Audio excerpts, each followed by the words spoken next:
Da-da-da.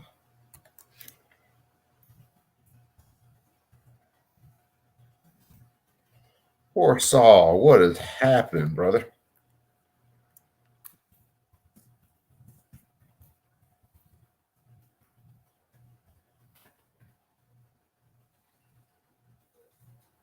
I am just getting stuff cranked up. I'm going to shoot the breeze for a little while and drink a couple of beers and talk about Warrior Poet Training Society and the classes I took with them. So, for those of you who don't know, I spent the last 2 days with Warrior Poet Society in Dalton, Georgia, doing some training, and it was freaking outstanding. What the freaking, what did I just do? Hold on. I copied something wrong. What's up, Chambered?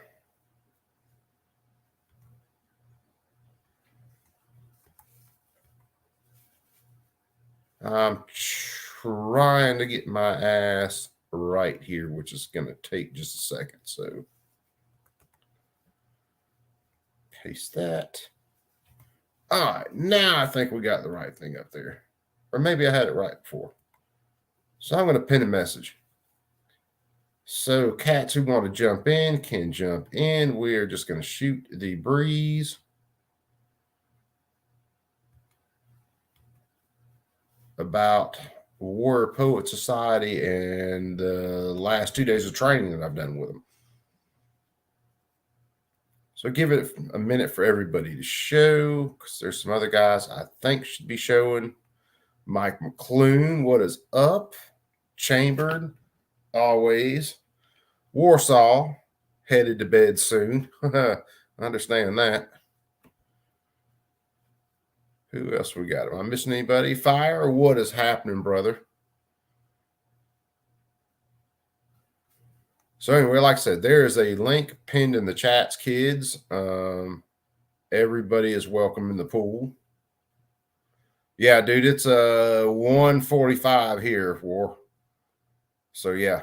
Good thing is I don't have to be at work till later on this afternoon. So yeah, Mike, I'm with you. 1:45. So I got a little bit of time I can hang out. And I'm just gonna hang out, chill, let everybody kind of get in. Hopefully my man P38 will show up, because we're going to be tasting some of the goodies that he gave me. So that's the curveball. I think this is the bacon whiskey. So we're going to be trying that. We got some Guinness on the side too. So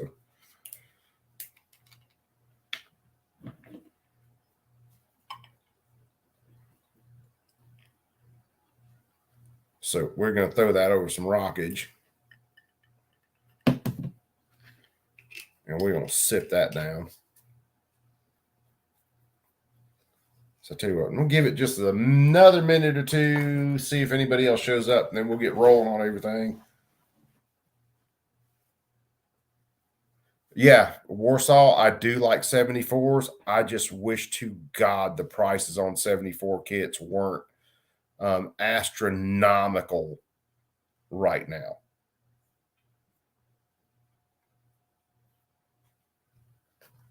Yeah, and then there's, yeah, you're right. And then there's the ammo. Maybe PSA will come through with a 545. At least that's what they were talking about. So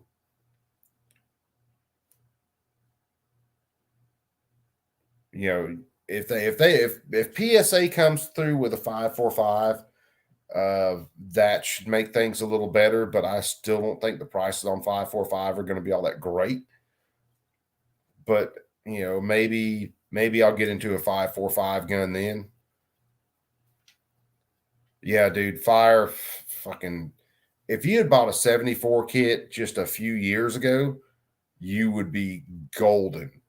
In the last 2-3 years ago, they have gone insane. RPK kits, same way. RPK kits are just going fucking crazy, stupid crazy.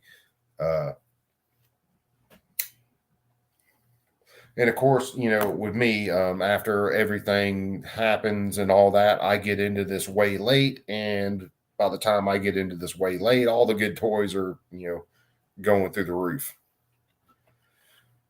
Yeah, another one of those.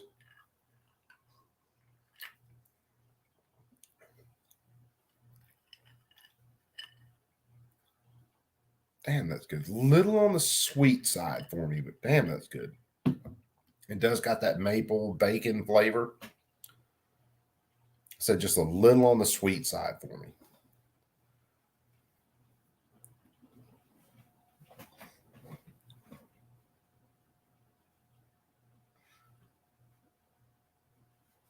Yeah, PSA, I know they've got 74s and stuff.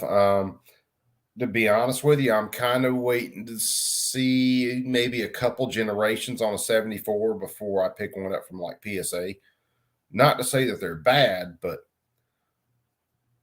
I'd like to see a couple more generations before I pick one up.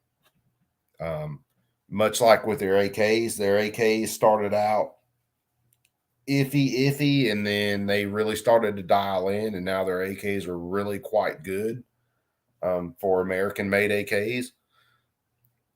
Give them a little bit on the 74s before I start throwing a whole lot of money at the 74s from PSA.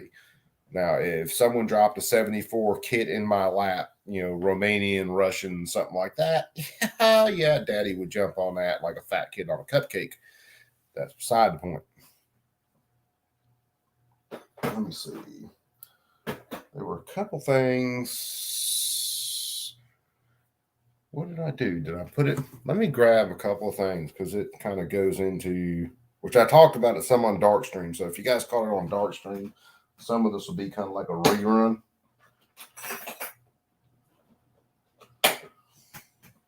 And if you didn't catch it on Darkstream, which even if you did catch it on Darkstream, I'm going to go into shit a little bit more crazy this time. Because let's face it, that's just the way Coop rolls.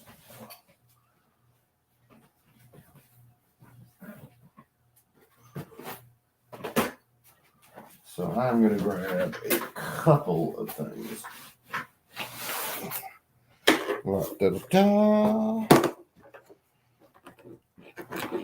Don't show YouTube.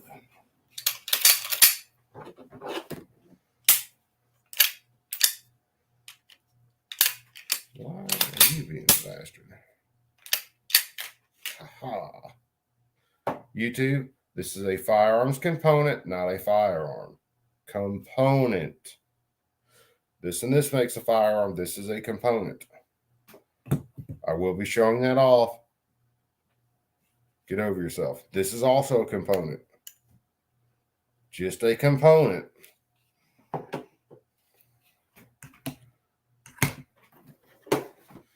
And let me find one more thing. I got to go find my buddy, the squib round that I had today.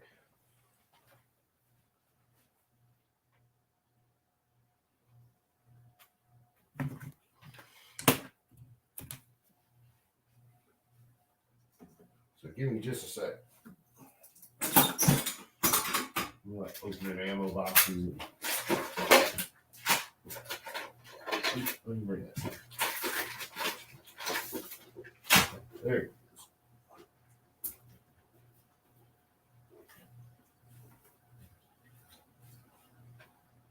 Well, we'll bring a few things.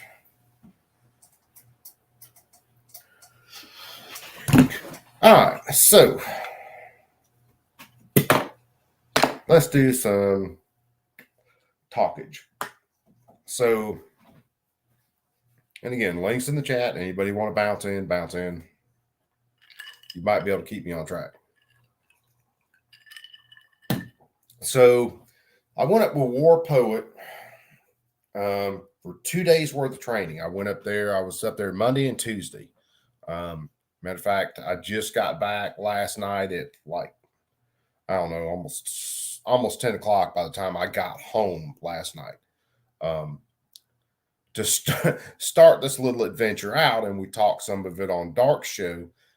The Friday before I went up, because I left Sunday to go up. The Friday before I go up, I am at my folks' place doing gunsmithing because my shed's still shit, and I'm working out of their basement, doing rebluing some shotguns, and doing some other work, and then doing some of my SDI work. And 11 something at night, I get this weird ass damn text that basically said someone knows where I live, and they are going to SWAT my house. Hold on, because I'll read it again. I'll get into the meat of the text here, because this starts the whole weekend off, or the whole week. So this is at 11:02. Now, granted, I'm sitting downstairs. I'm listening to, I think, the Tactical Turkeys. It's either Tactical Turkeys or 2AEDU, and I'm working on gunsmith and stuff for SDI. I'm trying to get all my work finished up Friday because I don't have Saturday and Sunday to finish it up, because I've got to be on the road Sunday night. I've got shit that I have to do to get ready for classes Monday morning. So I get this text at, like I said, 11:02, and it mentions my address and says, now I know where to send the drug task force. Weird text to get. And I wasn't even really processing at the time because I'm so busy. What's up, Corn Pop? Hey, like I said, links in the chat if anybody wants to bounce in. So I send him a message back, tell him there are no drugs here, so okay. And this fucker texted me back and said, and there's a camera on the mailbox. She has a stroke. Because of you, I'll hunt you down like a dog, homeboy. Good day. Weird ass text to get.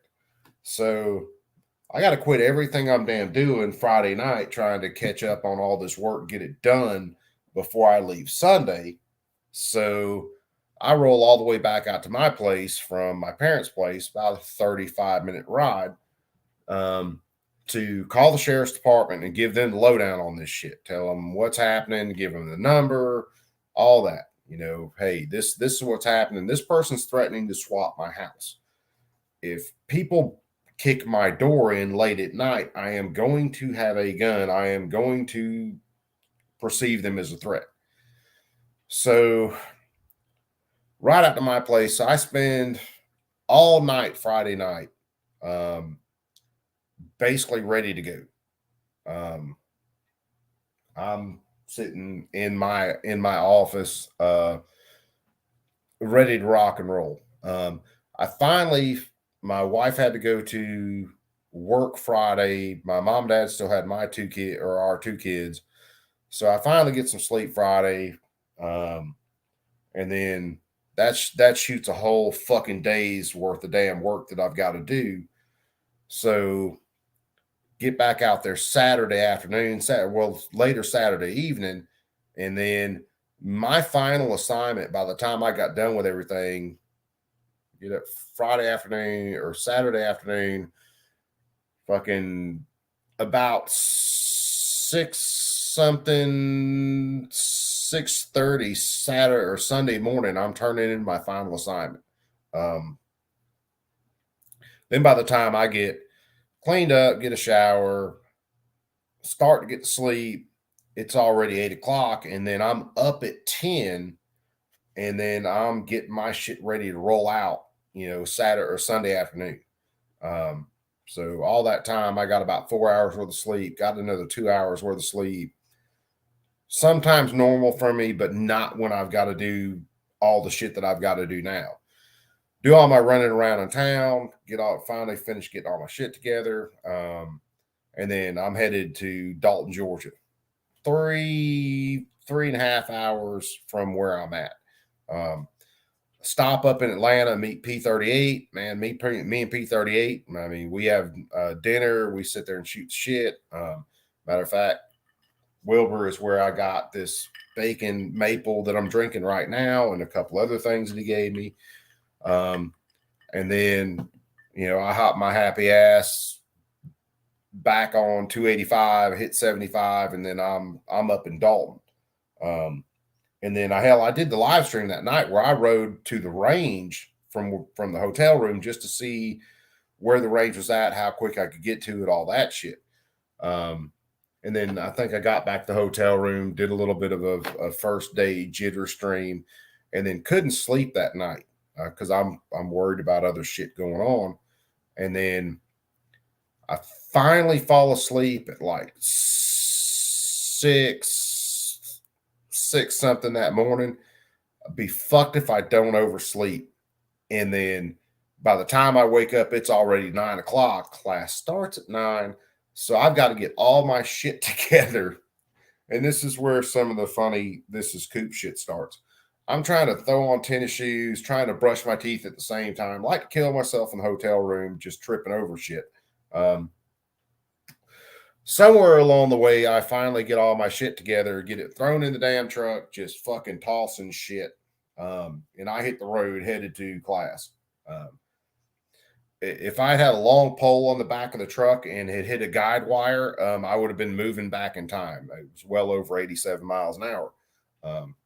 Did I say that out loud?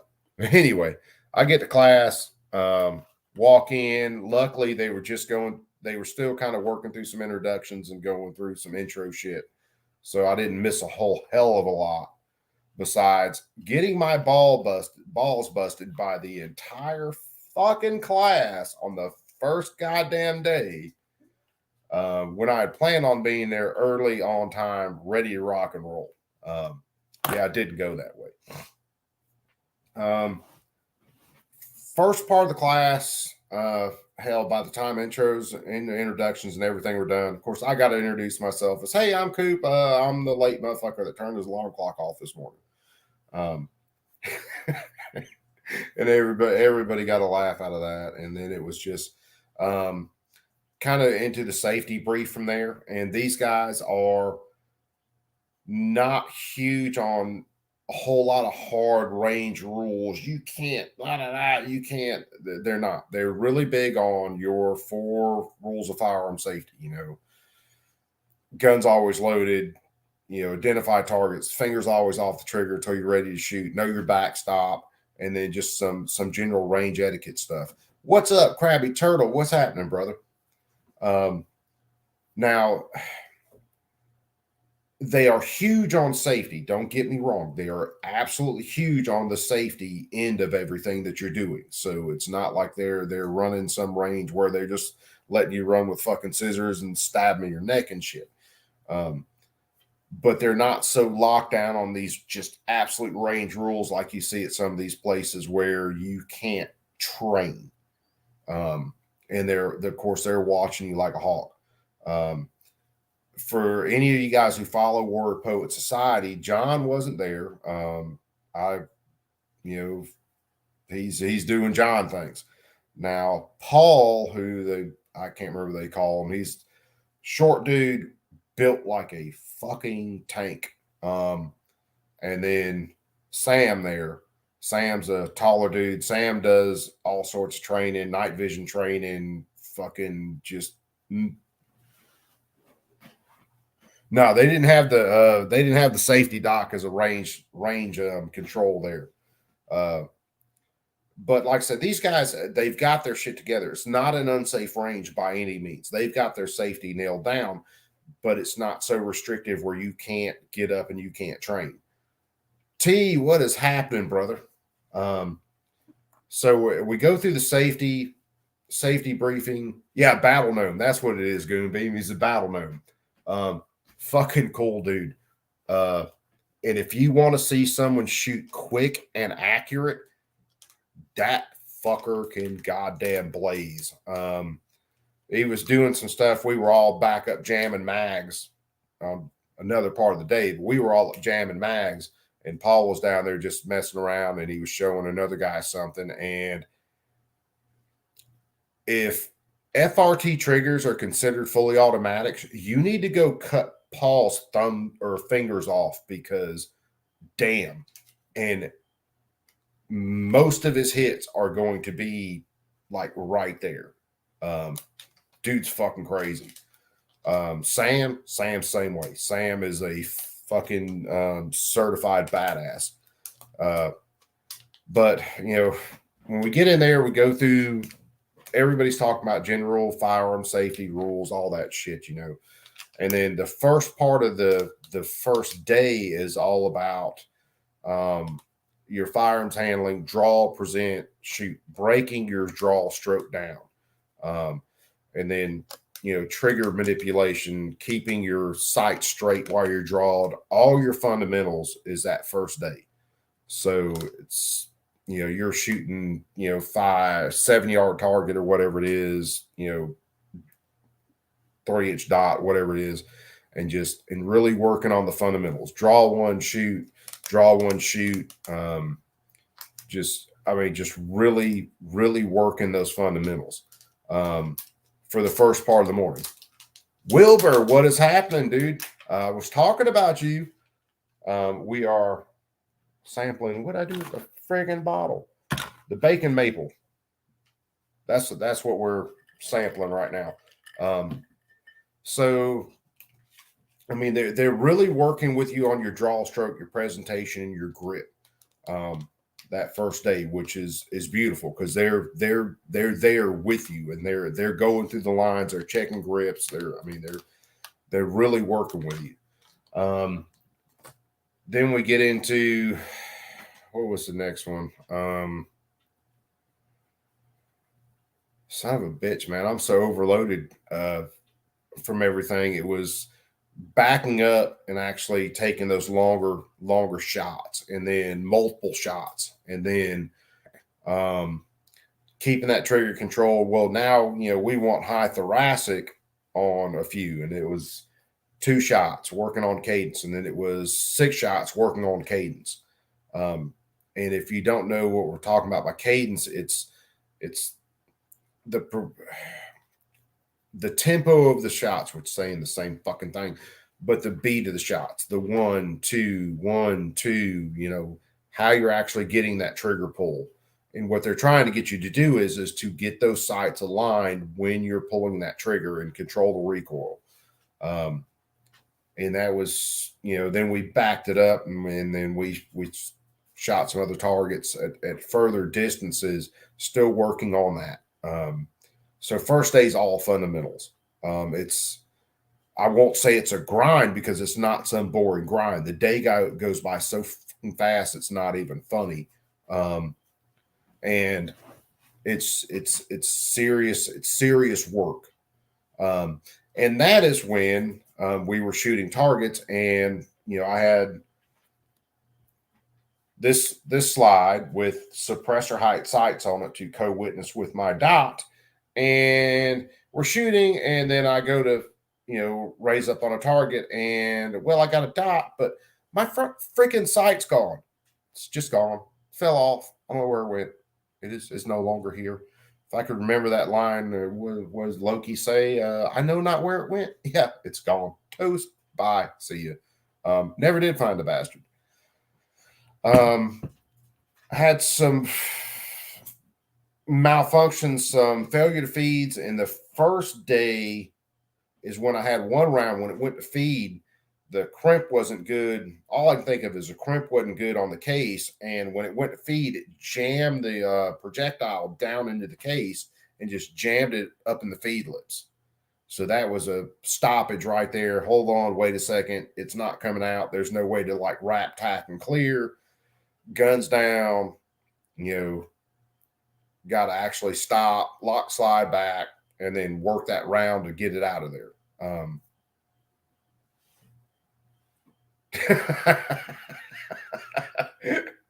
It's the tempo of the shots. It's the thing about it, like timing on a song, and working on trigger prep. So you had people who were always taught to shoot, pin the trigger back, release the trigger, and then get back on it. And they're teaching, and I guess you could say I'm almost in between.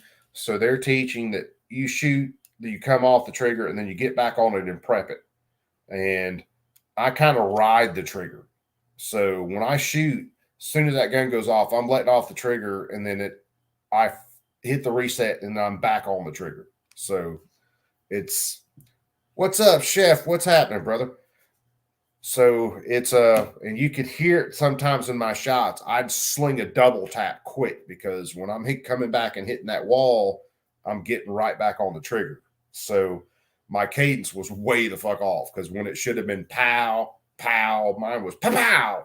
Oh, shit, I didn't even realize I was slinging that second shot. So um, working on that. Of course, my freaking sight flies off. I have a complete stoppage.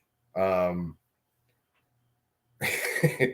couple of feed issues, and it's killing me because I've got at least 2,500 rounds to this gun before I went to this class. Now I haven't shot it in a little while, but I've got 2,500 rounds to this gun with pretty much no malfunctions whatsoever.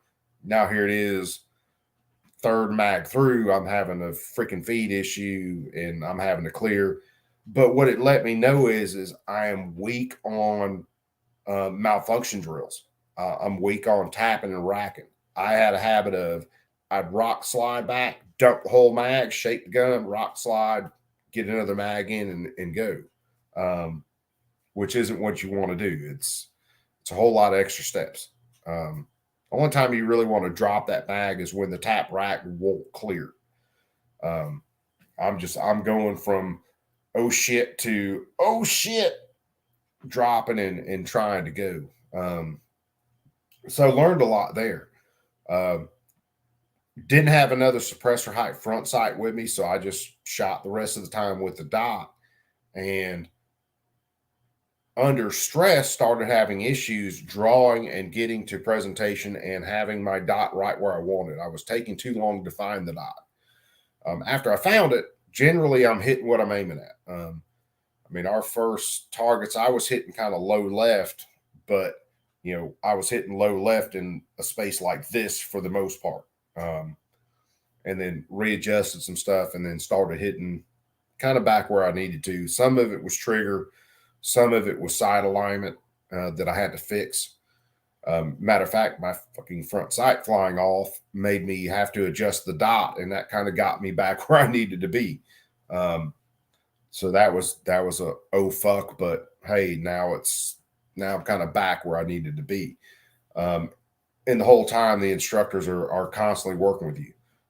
There were guys that had other types of malfunctions down the line. Some were kind of along the same lines, a double feed, failure to extract. One of them, his gun just either it was a bad case, rough chamber, something that when that round went in, when it fired, he couldn't even get his slide to go back. So the instructor showed how you would actually just gorilla that thing and get it back up and running, which I've seen before. And it's basically, if this frame module, grip module, YouTube had a slide on it, you would grip that slide with this hand and then shove this hand into it with some momentum to get that slide to rack, which is slick. It's something, like I said, I've seen before, but seeing it right then really drives it home. That's because you couldn't just shake it and do it. You had to have some force behind it to actually get that jam cleared. So there was more malfunction drills, then some reload stuff. Basically went over a couple things. One, which they talked about all the different reloads, but your major ones were what they called a tactical reload, which reloading when you want to reload, and then a oh shit reload when your gun goes dry. And went over those, I mean, in depth, and the manipulation of them and how to do them. Freaking, I can't say enough about the training. I think the sight flying off and a couple malfunctions was the first day. So, when I got back to the hotel room on my shitty ass internet hotel room, I came back in not too long after I got back to the hotel and went through kind of a debrief on the day then. But I was really tired, and I don't think some of the things I don't think I got into quite as much as I wanted to about just how good the instructors were and about how in-depth the training is. And about how much you were doing.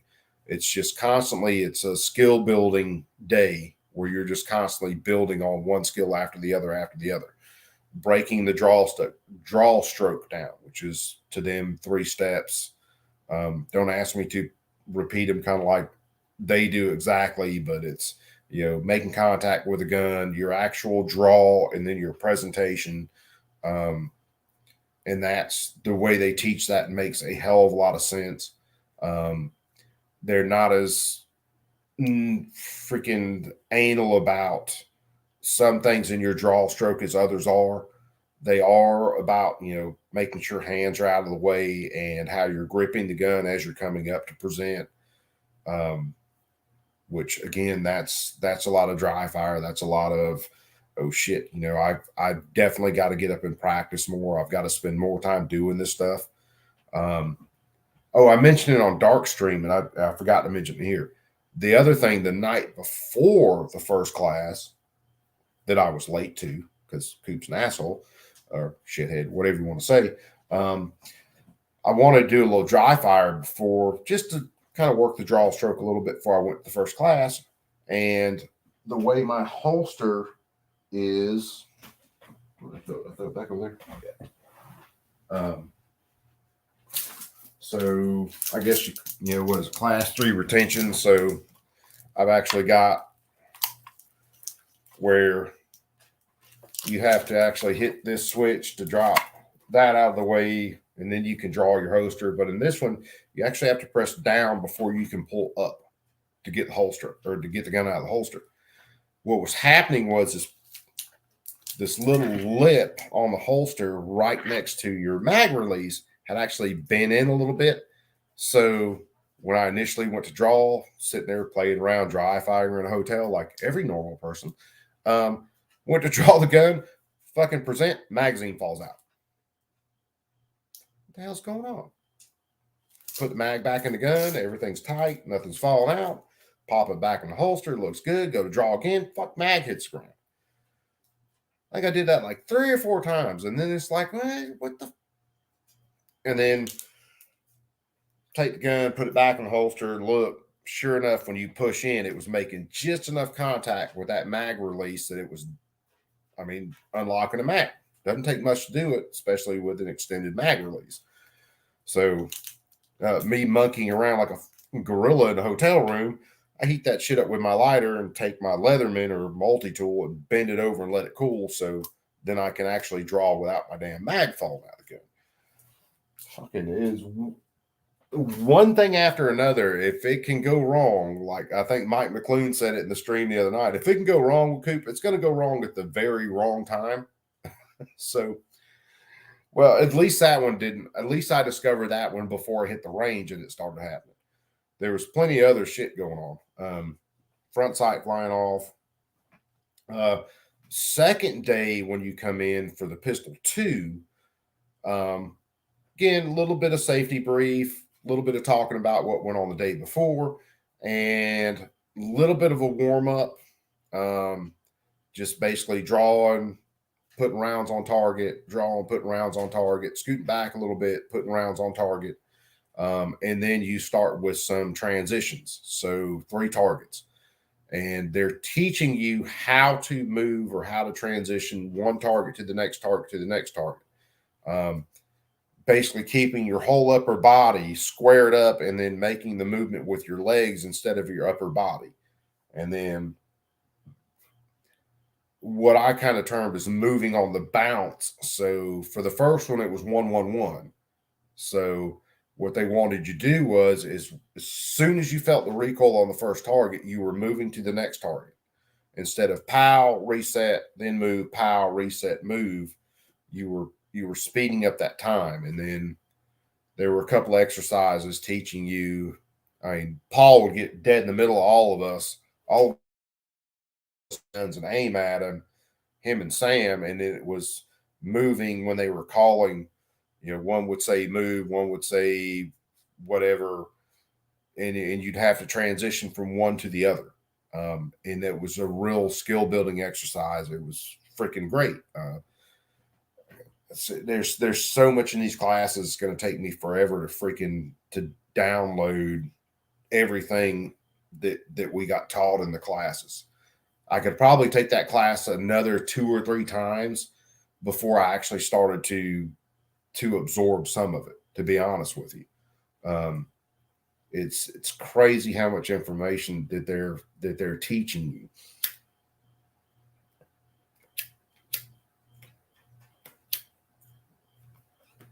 And we had probably every level of shooter in that class, from someone who hadn't had their gun long to like one of the guys that I was on a couple of groups with that had taken, God, he listed off classes that he's taken. He's taken tons of different training classes. I mean, tons through the years.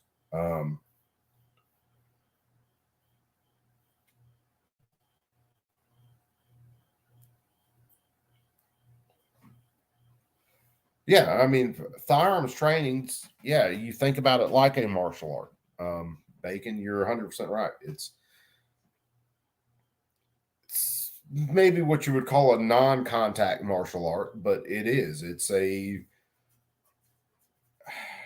There's so much more involved in what people think about. Oh, I just grabbed this gun and I blast. No, there's a load more to it than that.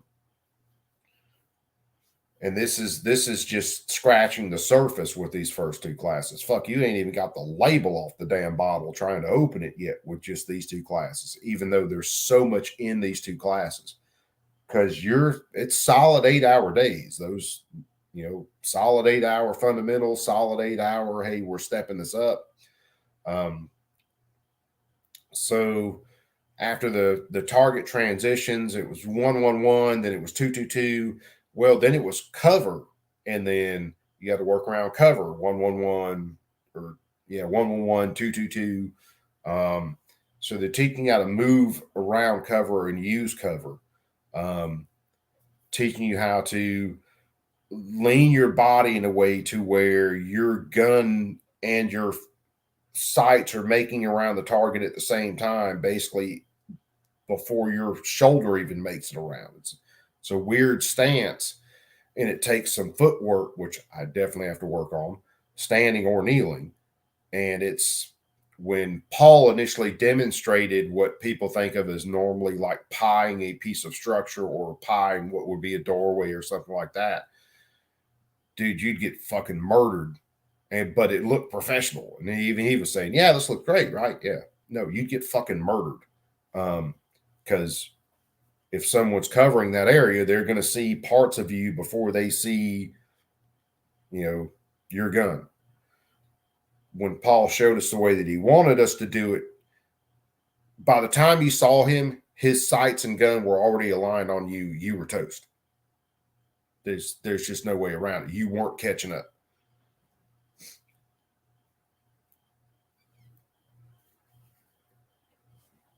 Oh, yeah. I read that wrong chambered. I was like, why the fuck are preps? Hurts, dumbass. Dyslexic.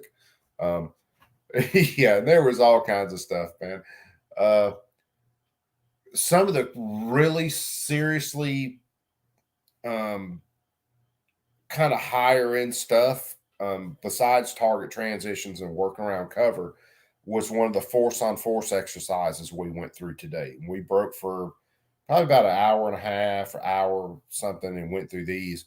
And they basically set up the scenario where our range was, you got a range building there, and then you've got a kind of a driveway that comes down and one long building, and there's a couple of different parking spaces. Well, we filled the parking spaces up, and went through an exercise where, say you're doing something that any normal person would do. You're standing at the back of your vehicle and you're loading stuff in your vehicle, and you get engaged or blindsided from someone walking up on you. And there were a couple different ways that they did it. And you watch a couple of them and you see that, when Paul and the other instructor originally demonstrated it, Paul played it out. The dude went to ambush and Paul went to draw, and they're using like basically cap guns. It's a gun that's made to where these fake projectiles, these caps will cycle the slide. It looks like a real gun, feels like a real gun. You hear a pop, and depending on whether you're using the inside or whether you're using the outside, it's a louder pop than it is others. But you're still hearing this pop and looking basically down the barrel of a gun. But when they demonstrated the first time, Paul went to turn and draw, and by the time he did, Sam had already put 8 holes in him by the time he closed the distance. So we got to talk about what to do in that situation. One of the first guys that went, he again initially went to draw, but he went to draw and then move. But by the time he did that, he's toast. Sam's already on him. Sam's fucking wasting him. One of the next dudes that went, when he got engaged, his first thing was, oh shit, gotta move. Got around the side of a vehicle, and then they basically played like Ring Around the Rosies around a vehicle. And you're thinking about all these different things you could do in the situation. You know, I'm thinking fucking just shoot the guy under the damn vehicle if I can get away from him. And, you know, I was one of the ones who got to go, and that was my initial thought. Make it around the vehicle, shoot him on the vehicle. Nope, my fat ass hauled ass. But the way I went around the side of the building to where I could set up and try to pie a corner, and hopefully Sam would come dead at me. Now, it's a long building, you know, 30 feet, 40 feet, somewhere around there. And the initial thought was he would come dead at me, but oh shit, if he takes the long way, it's going to be rough. And we're just playing with cap guns, but you're still gaming it out. And sure shit, Sam takes the fucking long way. So when I turn, Sam's at the corner of the building, and then it's a kind of a longer range gunfight. But still, what we're hoping with at that point is I'm trained enough to be able to hit, and he's an untrained shooter. He's just someone who wanted to ambush me, kill me, and take my shit. That's the kind of premise you're working off of. But it was, even knowing that is 100% fake, knowing that you're in a 100% controlled environment, seeing something that looks like a gun, seeing something that's making a popping noise, it's putting you under stress and you're having to react. I don't remember when I drew in that scenario because I'm wearing an inside the waistband Glock 19 the way I would normally wear mine. I don't remember when I moved and drew. I don't remember whether I drew around the front side of the truck. I don't remember whether I drew when I hit the side of the building. I don't know when I drew. I just knew that I was up and I was ready for if he came at me in that front direction. And there's cars there, there's obstructions there. You're completely lost contact with the attacker. And it's a fucking seriously good exercise. It makes you think. And it also shows you that if someone really wanted to kill you in an up close and personal situation like that, it is very hard to survive that. And that's not adding in general stuff that we do every day, kids, family, friends with us, you know, you name it. Then well, after that, we went to working back around cover. And that was, no, we went to running, actually moving with firearm with a couple of different index, the sole index, you know, kind of index straight down off your body line, out away from your body, temple index, learning how to move with a firearm without, you know, flagging everybody on the damn planet. And then the next exercise is we were actually having to move and shoot, move, shoot. Freaking, it's just wild training, man. You end the day sometimes, which I went through it, and I know some of the other people did too. You end the day thinking, God damn, I'm a shitbag. But like Paul said, you know, if you had to gunfight yourself from this morning, who would win? The guy who trained this whole day or the guy from this morning? And truth being, I'd kick the early morning fat ass's ass after that training. So, there was another good malfunction. we went to load up on a drill, and I loaded the first mag, went to engage, mag falls out the gun. Fuck it, pull another one off my belt, load the second mag, mag falls out the gun. 4 mags, I couldn't get a single mag to engage in that gun. I get off the line, I tell Paul, hey, then I'm headed off the line. I get over to the berm, check everything, everything's good. Fuck it. And then I'm back to shoot. It was just, oh, and the other one, I was going to show you. Well, there's shit, I'm getting way around myself. Right before lunch today, we went through a series of drills and went to clear, make sure everything was safe, and noticed that my safety had come out of my trigger. Just fell out. Another freaking crazy freaking deal.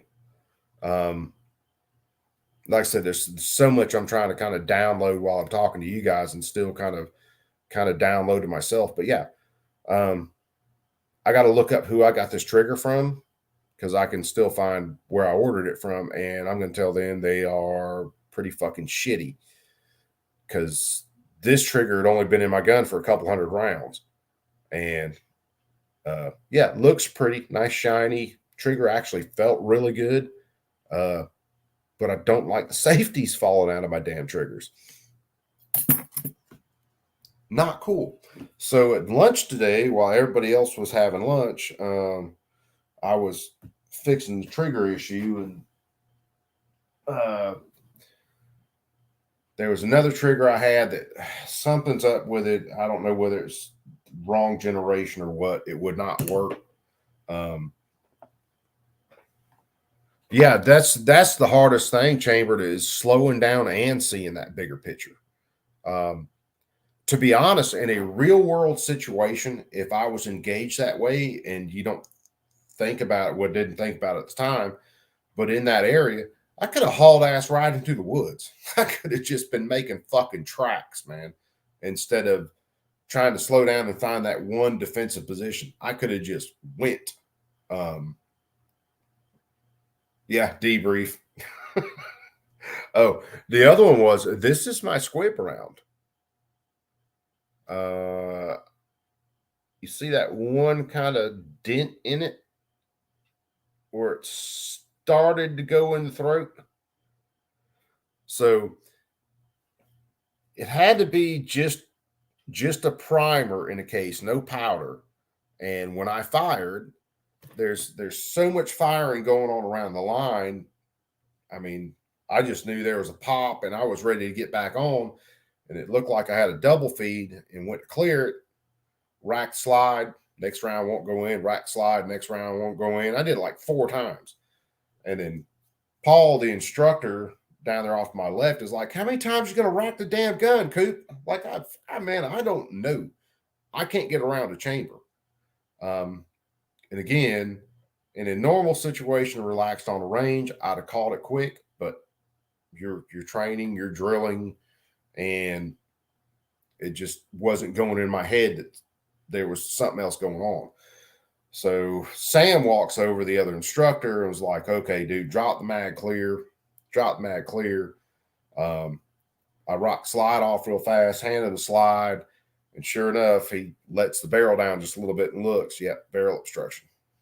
That would have been bad if it had gone in far enough for the next round to actually chamber. No, that's all ball ammo, all ball ammo, Wilbur. Straight practice ammo, which is what you're going to see freaking on just about any practice range. But like I said, there was an issue with a crimp, and then this guy, which the place I got all this ammo from, I know the guy, he's a gunsmith, he loads. You can have the same issues with factory ammo, but now when I left, the difference is when I left class today, I got to call the dude up and be like, dude, you trying to fucking kill me? He went, what? I said, dude, squib round. He went, really? I said, yeah, dude. And then I explained the whole thing to him. I was like, dude, it went just far enough inside to where the next cartridge or the next case wouldn't chamber. And that's the reason that, was able to get through it without a gun blowing up. So once we realized the barrel obstruction, well, I just took all my shit, went back to the line, grabbed my bag. I had all my tools with me. I just that's matter of fact, that's probably where that dent came from, is the punch I used. I just took a punch, dropped it down, pop it out of the barrel, check, put everything back together, safety check it real quick, and then I got back to the line and kept shooting. But this is my first squib round. So for any of you guys that don't know, a squib round is a round that is underpowered enough to where it will not exit the barrel. If they go too far down the barrel where the next round will chamber and you pull the trigger on that round, well, then you effectively have a blocked barrel, which tends to blow guns up.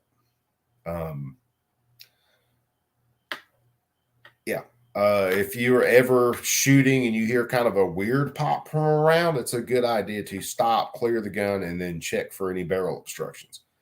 Only different, it's hard to do on a range where you've got so much shooting going on, because you hard to hear that when you're focused on a lot of other things. It's hard to tell the difference in between that pop.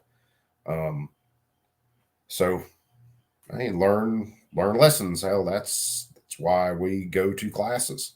So I'm going to hang on to this. I'm going to probably give it back to my buddy and be like, I want my money. No, I'm still going to screw with him about it though, because he is a good friend.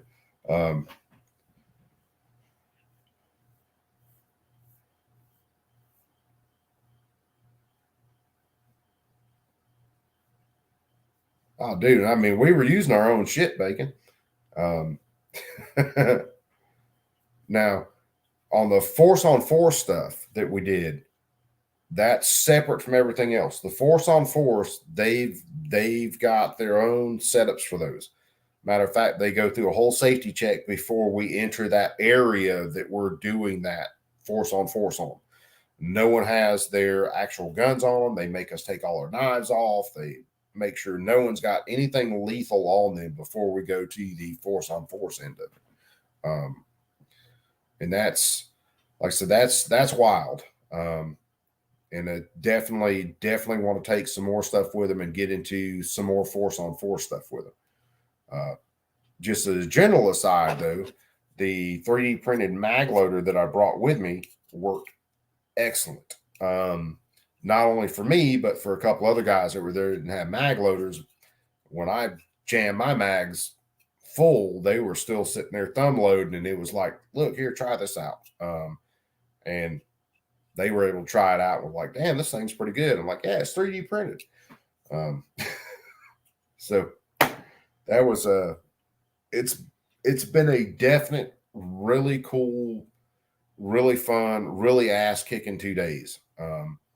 And I don't mean ass kicking in a bad way. It's all really good. It's just absorbing all that information.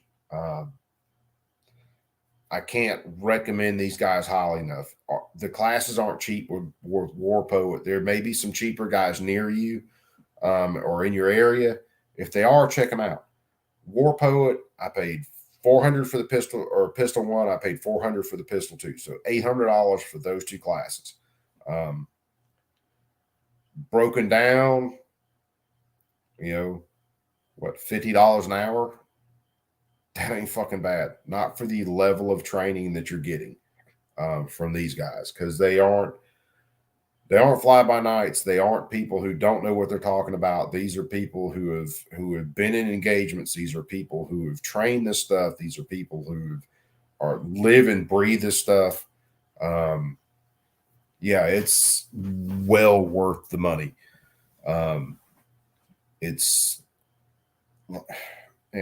So I'll be downloading and looking at this stuff and going back over it for the next few days, more than likely, before I even unscramble some of it.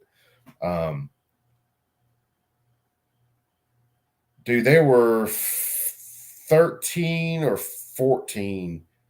Matter of fact, I think there were 13 the first day, 14 the second day, something like that, because there was most everybody from the first day were back for the second day. As a matter of fact, the majority of those people were staying over for like the next 3 days to 5 days to take more pistol classes and then rifle classes with them. But it wasn't like it was so cramped where people were getting lost in the mix or weren't getting instruction. Paul and Sam running that range, I mean, they're right there, and you're not going to get away with a fuck up without them seeing it. Like I said, my couple of my worst things is when I'm moving or I'm transitioning.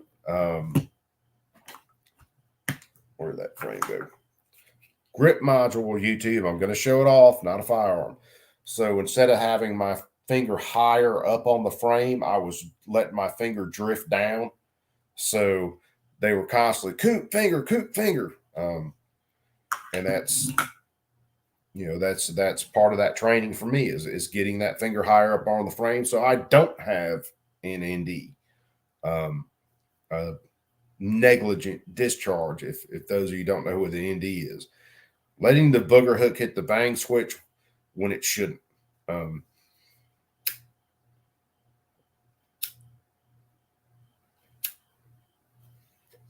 The cadence drills and everything, which something I definitely need to work on because everybody wants to go fast and I like gas pedals. So slowing down and actually hitting a target at a rate where it's the same. You've got the same rate when you're hitting targets. So if I've got 3 targets up and one, and I'm going to hit them twice a piece, so it'd be 1, 1, 1, 1, 1, 1. Same spacing on each shot. And with me, like I said, I like gas pedals. So when I'd hear that initial steel ring, I was back on the target versus taking my time. When I slowed down and listened to what the instructors were saying, and I started to really zoom in and zone in on what they were saying, my shooting went way up. My percentage of hits. What's up, Play Nice? What's happening, brother? So it's definitely when you leave a class like that, you've got so much that they're teaching you that you need to work on outside of the class.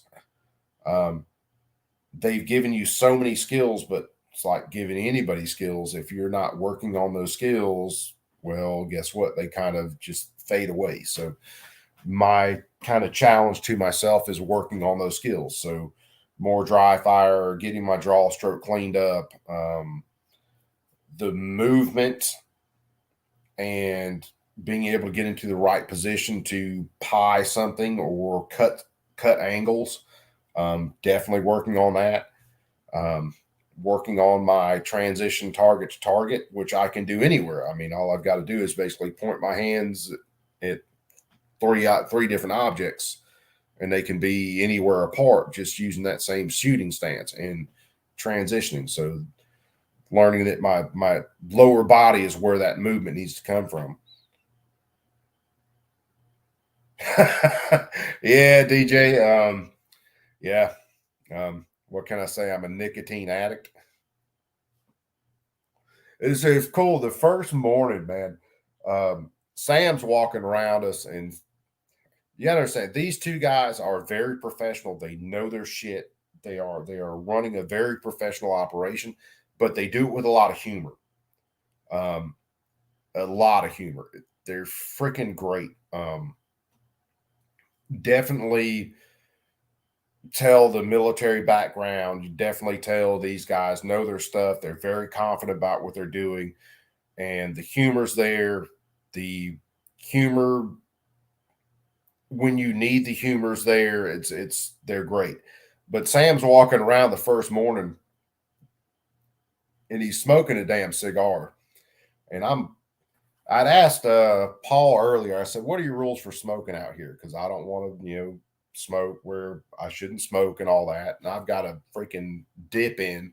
I normally don't dip a whole lot, but like I'll do pouches. I can't stand loose tobacco on my lip, but I will suck the juice out of a pouch. Yeah, I know that sounds dirty as hell, but I will. Like Copenhagen pouches, wintergreen mint, you name it. I mean, I'll just destroy those things.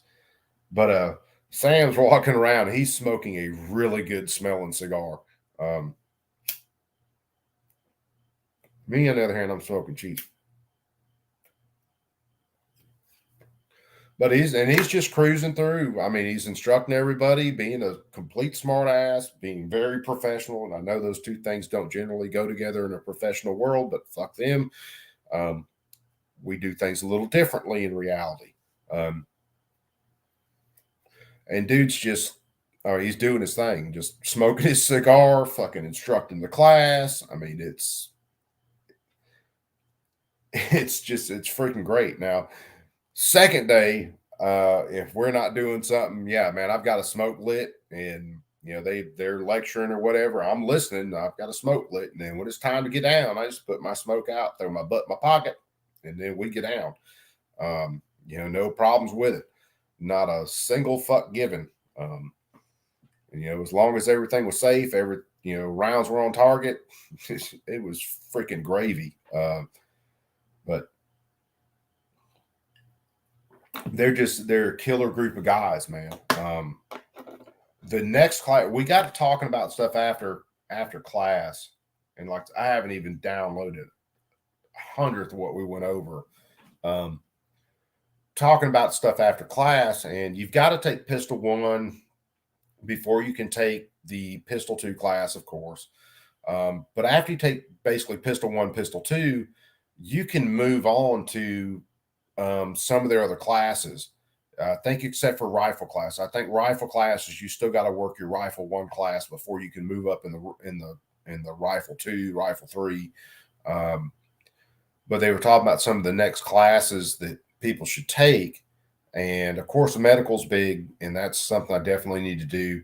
But there were 2 other classes that came up that they were talking about. One was the 1-man room clearing class. That is a force on force. They're using simunition, so not paintballs, but it's a paint marker that, fired out of a gun that's basically a real gun. It's just set up to only accept that type of round. And then the other one was everyday carry combatives, and that's another one that I'd like to take. That's more of a force on force. That's some grappling, some knife work, some close up gun work. I'd have to kind of look at class descriptions to get more into it, but those are 2 classes that I'm eligible to take now because I've taken their Pistol 1, Pistol 2, and those are one of those 2 will probably be the next class I can take as soon as I can take it. Now it's going to be a while because the classes ain't cheap. Then you got gas, room, board, all the other shit that goes with it. But still, all right, damn, to do actual freaking force on force training, simunition, that's some higher level training. That's ultimately where I want to go besides the actual medical training, like the TCCC stuff. So your combat casualty care, stuff like that. So it's been a wild 2 days, man. And besides just all the stupid shit that is in Coop land that goes wrong, the classes themselves, the amount of knowledge that they're pouring out, the amount of instruction you're getting, it's freaking wild, man. Let's put it this way: I more than highly recommend it. Whether it's with Warrior Poet, which since they're the only one I've really trained with, I will recommend them off the rip. They do classes all around the country. And you can look up some other trainers that kind of, if you branched off of them and saw trainers that they've either trained with or trainers that they're kind of friends with and stuff like that, you can kind of tell, guys that you would really want to train with. And man, if I had the money, I'd become like the training whore. I'd bounce around every training class I could get. And there were guys there that did that, man. They had, 10, 15, 20 other training classes that they had been to. I mean, all around the country, freaking you name it. But it's wild. It's in a damn good time. It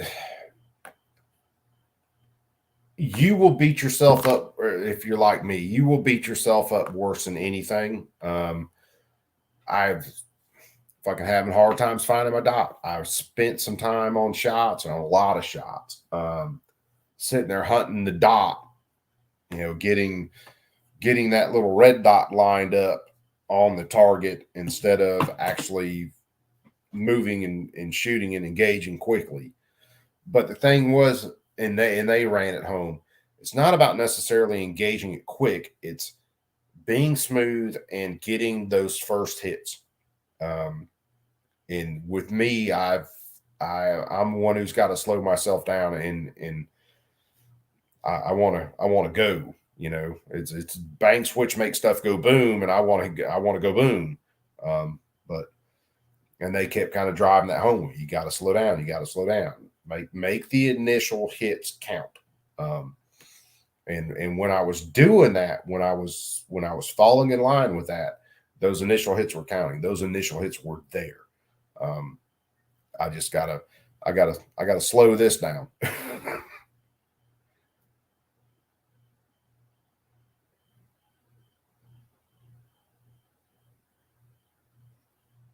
You know what, Bacon? That could be a thing. We'll just have to figure out a way to set it up. Fat Boy runs.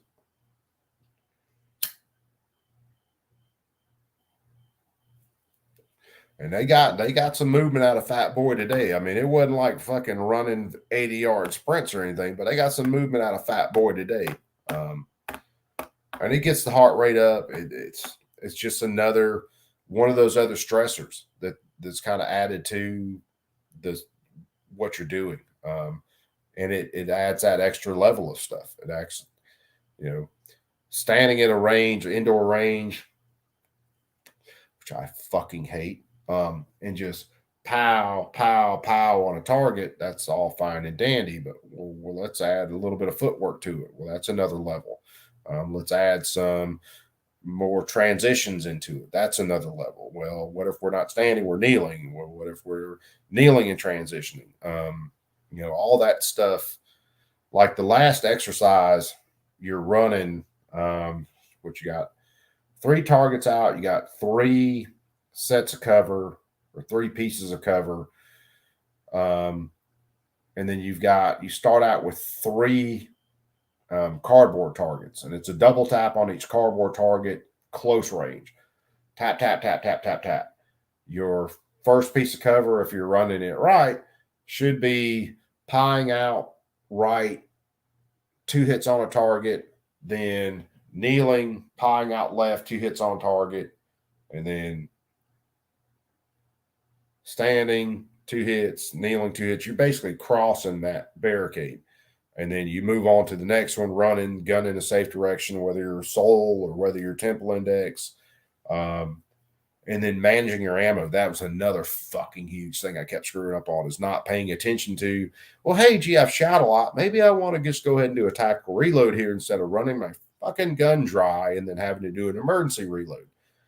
And I screwed up some reloads bad today. Just shamefully bad. But that was another big thing that they pushed, was what they call a tactical reload, which is manage your ammo to a point where you reload when you want to reload, not just running a gun dry and then doing the cool emergency reload. That was another huge thing. And that's managing the ammunition on your belt as you're able to gain a little bit of cover, maybe bumping magazines forward. There's so much tied into this stuff that you got to think about. And who was Sam? It was right towards the end of the day, and he was telling me, I was moving through a course of fire, and he's telling me, Coop, manage your ammo, bump your full mags forward so they're easy to work with. And I was thinking about targets, and I was thinking about a reload, and he was like, "Nah, don't worry about it, Coop. Just fuck me. Don't listen to me. I'm just the instructor." And he actually stopped me. He was like, "Move fucking ammo forward," which is what I needed. I needed that, and he's not doing it to just be a douche. I mean, it's hell. I train welders the same way. It's like, nah, fuck me. I'm just the instructor. What do I know? So and hell, I told them at the end, kind of debrief at the end of the day, I was like, God damn, you guys are like just being home with me. I mean, it's just, I mean, Paul, I won't say Paul's more reserved, but Paul doesn't go as wide open as Sam. So they balance each other out. It's just a good freaking, it's a good dynamic, and it's a good dynamic to learn from. Now, I will say this, if you are adverse to maybe a little profanity, or if you are adverse to someone just speaking loudly to you, maybe you don't want to go train with guns anyway. Um, if you're not adverse to stuff like that, and I mean, it's fuck, man, these guys are damn great. Um, they're they're definitely guys. Hell, I'd love to sit down and just drink a beer and just shoot the shit with them. Much less just be able to hang out with these guys on a range and learn more from them. Um, it's freaking it's wild. Just the level of training these guys are putting through. I can't wait to get to like a force on force class with them.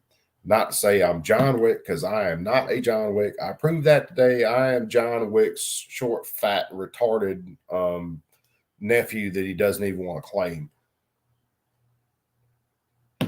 But better than I was 2 days ago. I'll put it that way. Definitely want to take some rifle stuff with him too. I mean, shit. You guys need to like buy tons of plasma cuts so I can just run my little fat ass around and train with guns all day. Because I would surely love to do it.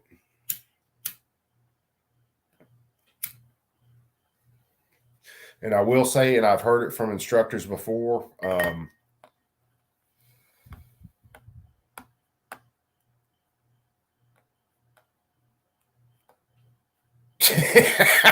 hey, you leave White Claws out of this, motherfucker. Don't run with White Claws. You might drop one and they bust. They're fragile. You don't want to drop the White Claws. Of course, we're not with White Claws tonight. We are drinking Guinness and some bourbon, which I dearly love, but damn, it's some serious calories. And as much as I smoke like a damn freight train, I actually have tried to cut back on some bad things. Just not a lot. We have established today that I can run from a gunfight when I need to. But it's a wild. I'm still running through like the force on force stuff and a lot of the other stuff in my head. I'm still running through it. And I'm sure when I lay down later, I'm going to be sitting there fucking running through it, because it's been a really packed 2 days. Dude, I haven't tried Truly, Mike. I started off the first seltzer I ever drank was, I think, maybe the Corona. And that one was pretty decent when I first tried it. It was all right. And I'll be damned, in between Brandon and Reno May, I got to try the White Claws, and then I became a fucking, I became a white girl. Just saying. I'm just a short, fat, ugly, bearded white girl, which pretty much fits in with things these days. Some extra vodka in one? I think you're on to something, my good man. Might have to try that. So yeah, that's my spiel off the last couple days, guys. It's been an absolute fucking riot, man. Besides Atlanta traffic, here's a PSA for general people out there. If you are in the far left hand lane and people are passing you on the right side, you're a dumbass. if you are in the far left-hand lane and you match the speed of someone in the lane to your right and not letting anyone pass, you're not only a dumbass, but you're a fucking asshole and a dumbass. Shit or get off the pot. Hit the gas or slow down. Get behind the motherfucker next to you. Don't be a rolling roadblock for the rest of us that actually have places to be. Oh man, I thought about it, but I was too busy jamming the music on the way back through Atlanta. Yeah, I should have live streamed that, but I probably would have been banned from YouTube because of that. Because in between some really good music and like chilling and running, I was like, what are you doing? What are you doing? What are you doing? It's pedal on the right. It's pedal on the right. Quit hitting the one on the left. Hit the one on the right. It makes the car go faster.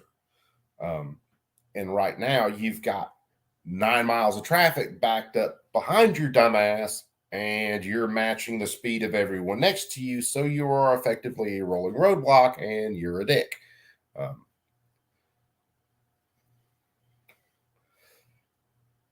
just really, really one of those peeves. Said if you're in a left-hand lane and everybody's passing you on the right, guess who's the asshole? It's not everybody passing you on the right. You are the asshole. Oh man, yeah, they become just they're cock blocks. I want to get on the gas.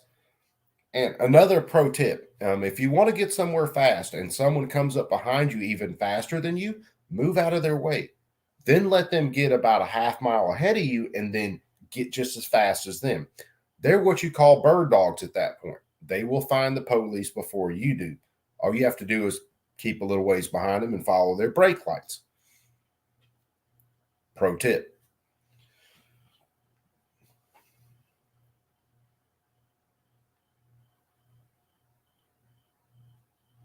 I don't even think I ever saw the Coors seltzers. There may be a reason they discontinued them.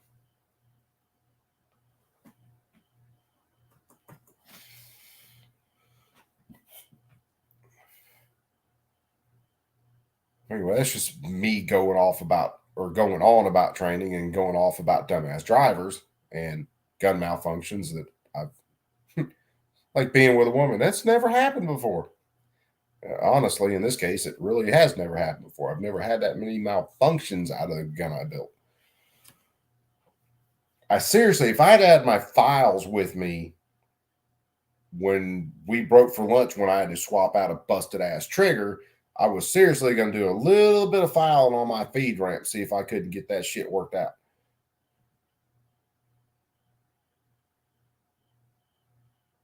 Oh yeah, fire, man. Yeah, you just roll.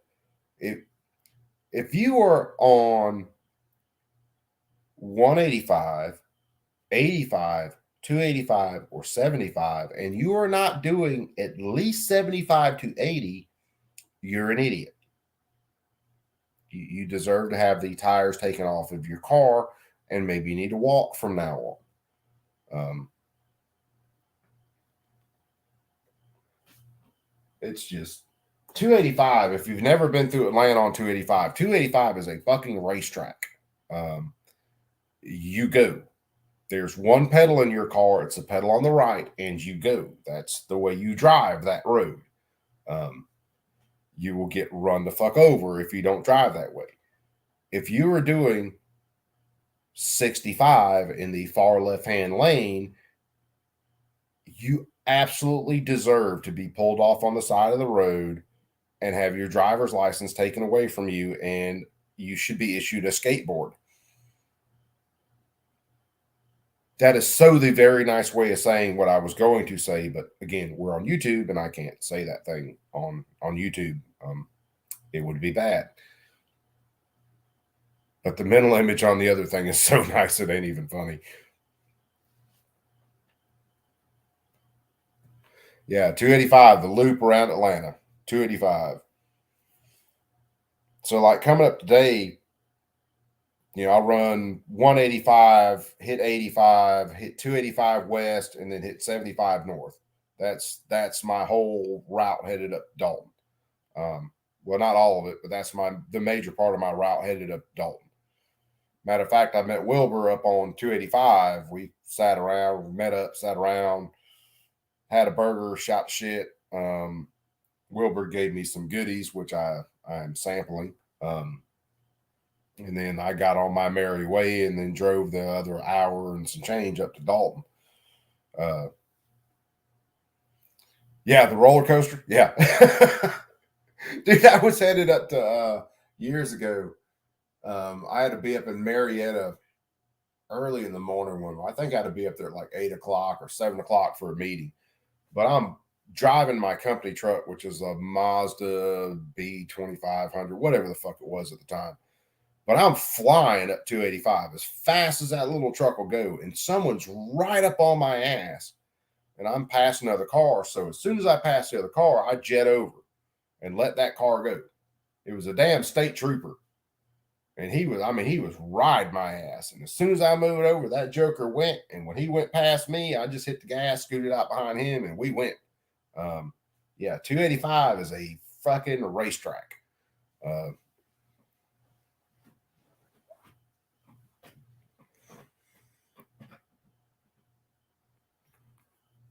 Yeah, bacon.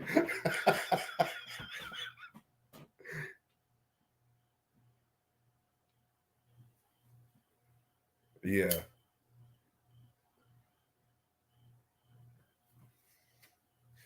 It's man, these people are fucking crazy, dude.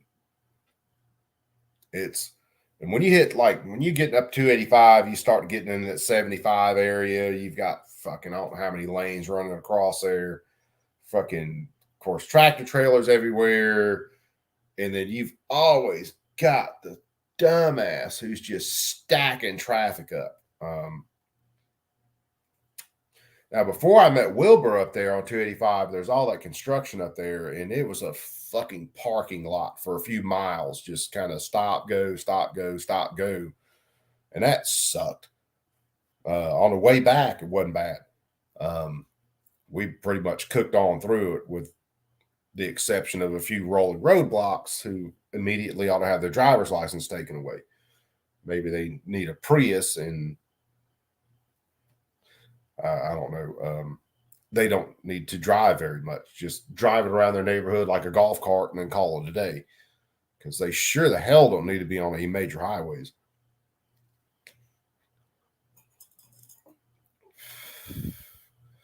I got to look. I've got to look at counts and finances. I've got to see where some of the next Warrior Poet classes are going to be, where they're holding the next EDCC classes, and where they're holding the next one-man room clearing classes and stuff. And as soon as I can make it one, I'm going to make it to one. Those things, it's just freaking, like I said, the level of training is just outrageous. Dude, most of the truck drivers that I've driven around have not been bad at all. I have had one driver, it's been years ago. And again, in Atlanta traffic, he decided to change lanes when my passenger side door was by his DOT bumper and like to ran my ass over a few times. I couldn't go anywhere. I'm trying to pass him, and he's busy trying to take my truck apart on me, which I very much didn't appreciate. Matter of fact, I was quite pissed actually. Oh, where's my other bag? Let me show you guys. I'll figure out which bag is which.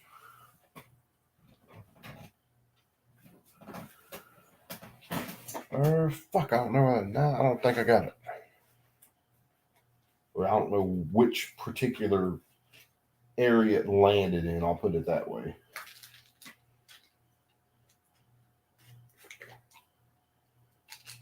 So, but yeah, anyway, I know I'm going to update my holster. Might leave my belt the way it's kind of the way it is, but I am going to update that holster before too long. That one was just a little screwy with the draw. I had to kind of fight that a couple times today, which wasn't cool. I know, hell, because it's got, regular retention on holster. If I left the loop down off it, I was my draw was so much faster. It wasn't even funny, and it was a lot cleaner. And I saw some of the guys who had holsters with class 3 retention on them just had the class 3 retention taken off of them. And yeah, if I don't switch that holster out shortly, that extra level of retention is going to go away. Because it was just, while I'm snacking here, it's just getting way on my nerves today.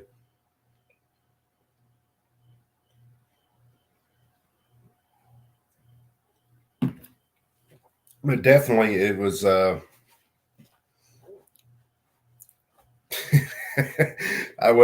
did do some retarded stuff. This belt has an inner belt and an outer belt. So the inner belt you put on through like your belt loops on your pants, and the outer belt, it's all Velcro. So when you throw your outer belt on, it just wraps around, Velcros in, and you got a buckle on the front of it. And it was towards the end of the day today. It's my coop moment. We're all sitting there. Paul's explaining some principles we're about to go over with movement with a firearm. And I took my outer belt off and set it down to adjust my inner belt real quick. And I'm watching Paul. I don't want to take my eyes off Paul. I don't want to take my eyes off. My eyes are on Paul. I pick my belt up. And I go to put my belt on. And all of a sudden, Paul looks around at me and goes, "What the fuck are you doing?" I went, "What do you mean?" And I looked down. I was putting my outer belt on upside down. And did it in front of every fucking buddy. Yep, another coop moment. And Paul he didn't miss a beat. He's like, "Man, how'd you get dressed this morning?" I went, "Dude, I got dressed last night, so I didn't have to get dressed this morning." He like fucking fell out. He was like, "Fuck you." But honestly, dude, I did get dressed last night. I didn't wait to get dressed this morning. Only me, man. Only me. Jesus Christ. Oh. This is kind of shit Coop does on an average day some days. That was one of my favorites. It's anybody else telling this shit would be like, "No, I was a badass on the range and this happened. Yeah, I was like fucking wrecking targets." And I'm like, "No, I was like fucking Jerry's kid out there." Put his fucking gun belt on upside down. Oh man. I can see the look on Paul's face because Paul's just fucking, I wouldn't call him just a stone faced dude. I mean, no doubt that dude could fucking scrap in a damn hurry. And I don't think he minds getting down whatsoever. But I mean, he's fucking look at me. What the fuck are you doing? What do you mean I'm doing? I'm putting my gun belt on upside fucking down in front of everybody. Fucking shoot me now. Can I volunteer as a still target? Fuck it. Roll with it.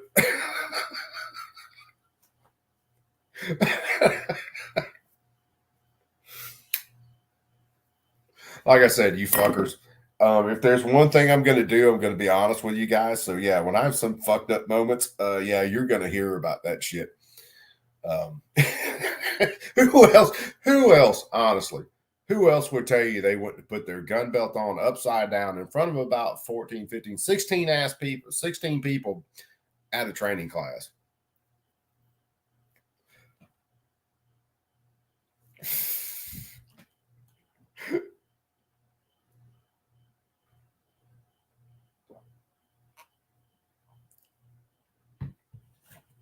Oh man. Yeah, bacon. It's oh man. Yeah. The difference is apparently she was supposed to be a professional, and I'm just fucking Jerry's kid out here. I ought to be wearing little yellow boots and calling myself the yellow blur whenever I run. Um, and if you guys don't get that joke, go listen to Ron White. Um, the yellow blur. Oh man. I'm telling you though, guys, just a killer couple of days with some guys learning some really, really life-saving, and I'm serious, life-saving stuff. Whether it's tactics, just the gun handling itself, and me just being Jerry's kid out there. Uh, but with some really good damn instructors, who are complete smartasses and at the same time very much professionals. Um, which when I they're supposed to send out questionnaires to all the students and stuff, and that'll probably be one of my things. Is yeah, complete smartasses, but absolute professionals. Um, and love you, Sam, or Snookums on there somewhere. Um, uh, what I call, I think I called him Sweetie this morning or something like that. Uh, they definitely don't mind. The two instructors definitely don't mind you coming back at them with humor, which is freaking great. Um, it's not like they're just all the time just making jokes about you. There's a lot of self-deprecating humor. They're joking with one another. They joke with you. You joke back with them. It, freaking my biggest issues with the classes were they go by too damn fast. Because I looked around and I'm like, man, it's already lunch. Or oh shit, man, we're running out of time. That's my biggest. They go by too fast. Uh, I wish I had the money to stay all week long with these guys and just freaking train with them all week long. Pistol, rifle, and then whatever else they were teaching. In fact, they could teach underwater basket weaving. I'd drown trying, but I'd be there with them. That's just they're just fucking excellent guys, excellent instructors, fucking tons of information. And you're not stuck in a classroom taking a bunch of notes and then let's go fire 3 rounds and let's go sit in the classroom and take more notes. That is not the way these classes run. And thank God.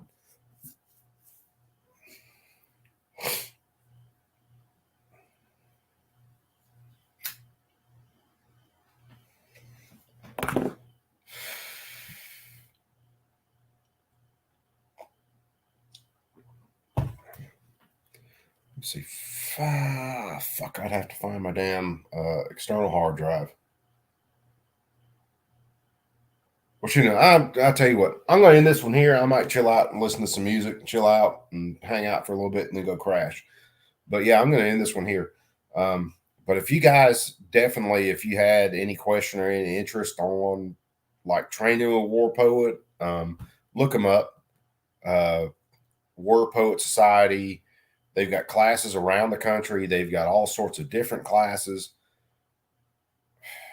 If you can swing it at any point in time, even if you got to kick back, and this is something I'm going to start to do, is kick back just a couple of bucks here and there, and start to build up where I can go take that class. I can go take that next class.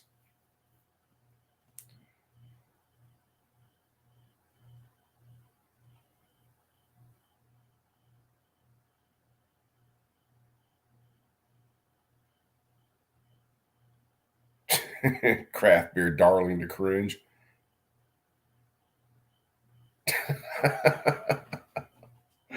All right, guys. I love all you guys. Thanks for hanging out and listening to me ramble on about training. You guys go chill out, get some sleep if you got to. I'm gonna go get some sleep. Well, I'm gonna get a shower first and then get some sleep. Um, love all you guys. You guys are cool as shit as always. Be cool and keep that thing on you at all times.